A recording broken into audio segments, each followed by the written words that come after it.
সৌরভকে নিয়ে এবার মুখ খুললেন ধোনি। সৌরভ এবং ধোনির একটি অদ্ভুত ঘটনা ঘটেছিল, যার জন্য ধোনি বললেন তিনি সোজাসুজি দায়ী ছিলেন না।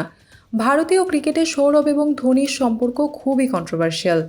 কেউ মনে করেন ধোনিকে দলে এনেছিলেন সৌরভ এবং সেই সৌরভকেই নাকি সহ্য করতে পারতেন না ধোনি, অথচ সৌরভের মুখে সবসময় ধোনির সম্পর্কে প্রশংসাই শোনা যায়। আবার ধোনিও সৌরভকে পাবলিকে খুবই সমীহ করে চলেন। তবে ঘটনার কথা যদি বলি, সৌরভের শেষ ম্যাচ ছিল, তখন ক্যাপ্টেন ছিল ধোনি। হঠাৎ করেই ধোনি মাঠ থেকে উঠে যান আর ক্যাপ্টেন্সির দায়িত্ব দিয়ে যান সৌরভকে, যে ধোনির প্রথম ক্যাপ্টেন ছিল, যে ধোনিকে টিম ইন্ডিয়াতে এনেছেন।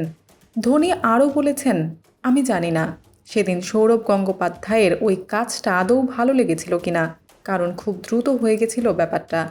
এটা আগের থেকে পরিকল্পনা করা ছিল না যে আমি এরকম এরকম করব। এটার জন্য আমি পুরোপুরি দায়ী নই। হঠাৎ করে ঘটনাটা ঘটে যায়। আমার মনে হয়েছিল ক্রিকেটকে বিদায় জানানোর সময় এটাই ওর জন্য সেরা উপহার হবে, তাই আমি এমন সিদ্ধান্ত নিয়েছিলাম।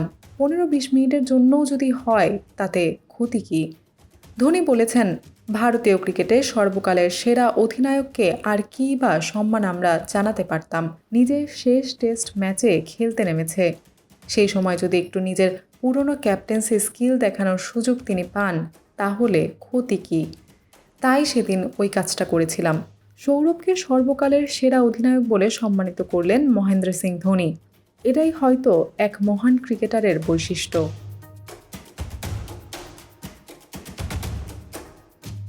দৌলতে এখন স্মরণ, বিডি আর্কাইভ।